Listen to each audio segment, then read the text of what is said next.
इस वीडियो में हम लोग बात करने वाले हैं आईआरएम एनर्जी लिमिटेड आईपीओ के बारे में। कंपनी का क्या बिजनेस मॉडल है, क्या फाइनेंशियल्स है, क्या वैल्यूएशंस है और प्रमोटर होल्डिंग कितना कंपनी में, कंपनी पैसा क्यों उठा रही है आईपीओ के थ्रू, आईपीओ ओएफएस है या पूरा का पूरा फ्रेश इशू है, एंड एट लास्ट आईपीओ में हम लोगों को अप्लाई करना चाहिए या नहीं अप्लाई करना चाहिए, एंड इफ अप्लाई करना है तो एक लॉक अप्लाई करना है या मल्टीपल लॉक अप्लाई करना है या मल्टीपल पैन कार्ड से अप्लाई करना है, और इफ आईपीओ में अप्लाई नहीं करना है तो आईपीओ में अप्लाई नहीं करने के पीछे का रीजन को भी हम लोग जानेंगे, या आईपीओ में अप्लाई करना है या सेकेंडरी मार्केट से हम लोगों को शेयर्स को खरीदना है। ये सब हम लोग समझेंगे इस वीडियो के थ्रू, तो वीडियो को स्किप किए बिना वीडियो को एंड तक देखिए। लेकिन उससे पहले अभी तक आप लोगों ने हमारे चैनल को सब्सक्राइब नहीं किया है तो kindly subscribe our channel. IRM energy limited IPO. सब हम लोग ये देख लेते हैं कि कंपनी काम क्या करती है, कंपनी क्या काम करके पैसे कमाती है, बेसिकली कंपनी का मेन काम क्या है।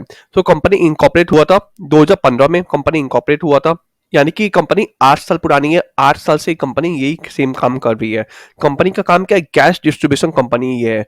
कंपनी का काम है डेवलप करना, ऑपरेट करना and local natural gas distribution network को एक्सपैंड करना, यानी कि कंपनी गैस डिस्ट्रीब्यूशन करने का काम करती है। ये एक क्या एनर्जी इंटरप्राइज कंपनी है जो सर्व करती है इंडस्ट्रियल को, कमर्शियल को, डोमेस्टिक को एंड ऑटोमोबाइल कस्टमर को। यानी कि ये एक गैस डिस्ट्रीब्यूशन कंपनी है जो इंडस्ट्रियल और कमर्शियल और डोमेस्टिक एंड ऑटोमोबाइल कस्टमर्स लोगों को सर्व करती है। क्या सर्व करती है? गैस। कंपनी का प्रेजेंस कहाँ पे है? कंपनी का प्रेजेंस है बनासकांठा डिस्ट्रिक्ट जो गुजरात में है, फतेहगढ़ साहिब डिस्ट्रिक्ट जो पंजाब में है, और डीयू एंड गिर सोमनाथ जो union territory of Daman and Diu में है और गुजरात में है। कंपनी 48,172 डोमेस्टिक क्लाइंट को सर्व कर रही है नेचुरल गैस, 179 इंडस्ट्रियल यूनिट्स को सर्व कर रही है नेचुरल गैस, और साथ ही साथ 240 कमर्शियल क्लाइंट्स को सर्व कर रही है नेचुरल गैस। साथ ही साथ दोस्तों यहाँ पे एक चीज बहुत इंटरेस्टिंग देखने का है, कंपनी को एक अवार्ड मिला है federation of Indian petroleum industry से। कंपनी को अवार्ड मिला city gas distribution growing company का 2020 में। किससे अवार्ड मिला है? Federation of Indian petroleum industry से। और 2022 सितंबर तक कंपनी के पास 216 सीएनजी गैस स्टेशन है जियोग्राफिकल एरिया, यानी कि जहां जहां कंपनी काम करती है, जहां जहां कंपनी का प्रेजेंस है, वहां वहां 216 सीएनजी गैस स्टेशन कंपनी का बना हुआ है। अब हम लोग कंपनी का आईपीओ डिटेल्स के बारे में बात कर लेते हैं। आईपीओ ओपन हो रहा है 18 अक्टूबर से 20 अक्टूबर तक आईपीओ खुला रहेगा। फेस वैल्यू 10 रुपया पर शेयर, यानी कि एक शेयर का फेस वैल्यू 10 रुपया। प्राइस बैंड है 480 रुपए से 505 रुपया, यानी कि 505 रुपए के आपका अपर प्राइस बैंड है। यानी कि ये आईपीओ हम लोग अप्लाई करेंगे 505 रुपए में। एंड मैं अपने आईपीओ के हर एक वीडियो में बोलता हूँ कि हम लोगों को हमेशा आईपीओ अप्लाई करना चाहिए अपर प्राइस बैंड में। सो इस आईपीओ का अपर प्राइस बैंड क्या है? 505 रुपया। लॉट साइज है 29 का, यानी कि मिनिमम 29 शेयर्स अप्लाई करना ही पड़ेगा हम लोगों को। टोटल इशू साइज है 545 करोड़। और सबसे इंपॉर्टेंट बात है, ये सारा का सारा फ्रेश इशू है, इसमें ओएफएस एकदम भी नहीं है। 545 करोड़ का टोटल इशू है, 545 करोड़ का पूरा ये फ्रेश इशू है। आईपीओ लिस्ट होगा बीएससी एनएससी दोनों में। अब हम लोग बात कर लेते हैं आईपीओ का टाइमलाइन के बारे में, यानी कि आईपीओ ओपन कब हो रहा है, आईपीओ क्लोज कब हो रहा है, अलॉटमेंट डेट क्या है, वगैरह वगैरह। सो आईपीओ ओपन हो रहा है 18 अक्टूबर को, जैसा कि मैंने बोला। आईपीओ क्लोज हो रहा है 20 अक्टूबर को। अलॉटमेंट आप लोगों को मिलेगा 27 अक्टूबर को। अगर आप लोगों को आईपीओ नहीं मिला है तो आप लोगों को बैंक अकाउंट में पैसा रिफंड आ जाएगा 27 अक्टूबर को। एंड अगर आप लोगों को आईपीओ मिल गया, अलॉट हो गया है, तो आप लोगों को डीमैट अकाउंट में शेयर्स क्रेडिट हो जाएगा 30 अक्टूबर को। एंड आईपीओ लिस्ट होगा 31 अक्टूबर को। अगर प्रमोटर होल्डिंग के बारे में बात करें तो दोस्तों मैं ये बताना चाहूंगा, ये कैडिला ग्रुप का कंपनी है। कैडिला वही जो फार्मास्यूटिकल कंपनी है, लेकिन ये आईआरएम एनर्जी का कैडिला ग्रुप से, मतलब फार्मास्यूटिकल कंपनी से कोई भी वास्ता नहीं है। यानी कि ये है कैडिला ग्रुप का कंपनी, लेकिन फार्मा सेक्टर से कंपनी का कोई भी वास्ता नहीं है, कोई भी लेन देन नहीं है। तो ये कंपनी का प्रमोटर है doctor Rajeev Indravardhan Modi, Cadila pharmaceutical limited and IRM trust. Company के प्रमोटर के पास आईपीओ लिस्ट होने से पहले 67.94% होल्डिंग है, लेकिन आईपीओ लिस्ट हो जाने के बाद मार्केट में कितना होल्डिंग बची है कंपनी के प्रमोटर के पास, ये अभी तक कंपनी के प्रमोटर ने डिस्क्लोज नहीं किया है। अब हम लोग आईपीओ के लॉट साइज के बारे में बात कर लेते हैं।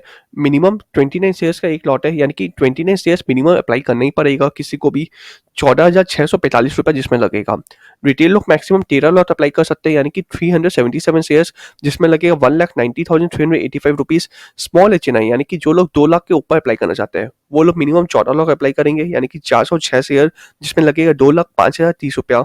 बिग एचएनआई वाले लोग मिनिमम 69 लाख अप्लाई करेंगे, यानी कि 2001 शेयर्स जिसमें लगेगा 10,10,505 रुपया। बिग एचएनआई वो हो गए जो लोग 10 लाख के ऊपर आईपीओ अप्लाई करना चाहते हैं। अगर रिजर्वेशन कोटा के बारे में बात करें तो क्यूआईबीस वाले लोगों के लिए 19.60% सिर्फ रिजर्व है नेट ऑफर का। एचएनआई वाले लोगों के लिए 14.70% से रिजर्व है एंड रिटेल वाले लोगों के लिए 34.30% रिजर्व है, यानी कि ये आईपीओ में रिटेल लोगों को अलॉटमेंट मिलने का चांसेस बहुत ज्यादा है। अब हम लोग कंपनी का फाइनेंशियल इंफॉर्मेशन के बारे में बात कर लेते हैं कि कंपनी का फाइनेंशियल कंडीशन कैसा हम लोग वो देख लेते हैं। तो हम लोग यहाँ पे देखेंगे कि कंपनी का रेवेन्यू 90.3% से बढ़ा है, लेकिन जो प्रॉफिट आफ्टर टैक्स है यानी कि टैक्स पेमेंट करने के बाद जो कंपनी का प्रॉफिट बचा है वो -50.69 है। 31 मार्च 2023 से लेके 31 मार्च 2022 के बीच में, यानी कि लास्ट 1 ईयर में कंपनी का पैट प्रॉफिट आफ्टर टैक्स घटा है, लेकिन कंपनी का रेवेन्यू बढ़ा 90.3% से। सो यहाँ पे हम लोग देखेंगे दोस्तों 2020, 2021, 2022, 2023 एंड लास्ट क्वार्टर 30 जून 2023 का भी यहाँ पे कंपनी का फाइनेंशियल स्टेटमेंट दिया हुआ है, यानी कि फाइनेंशियल कंडीशन कैसा कंपनी का वो दिया हुआ है। 31 मार्च 2020 में कंपनी का एसेट था 267 करोड़।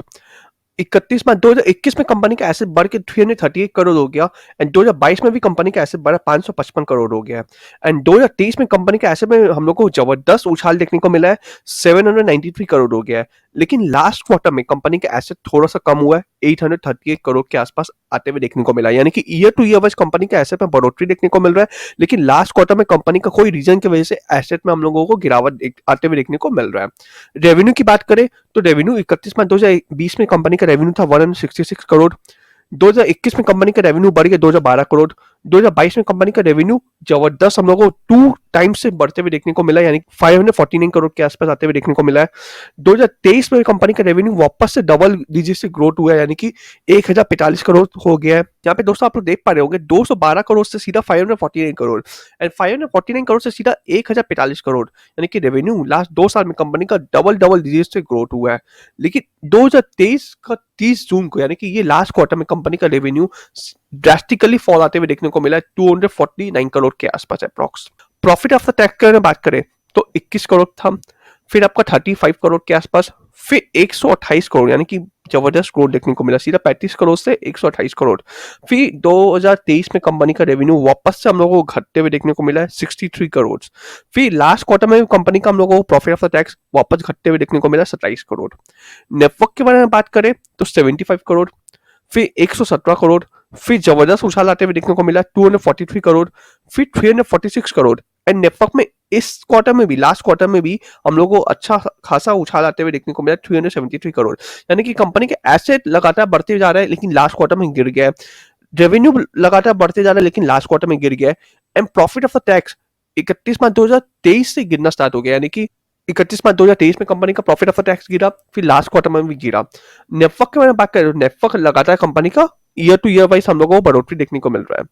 अगर रिजर्व एंड सरप्लस के बारे में बात करें तो 31 मार्च 2020 में 30 करोड़, फिर डबल हो गया है 31 मार्च 2021 में 67 करोड़, फिर आपको वापस डबल से भी ज्यादा हो गया 193 करोड़ 31 मार्च 2022 में।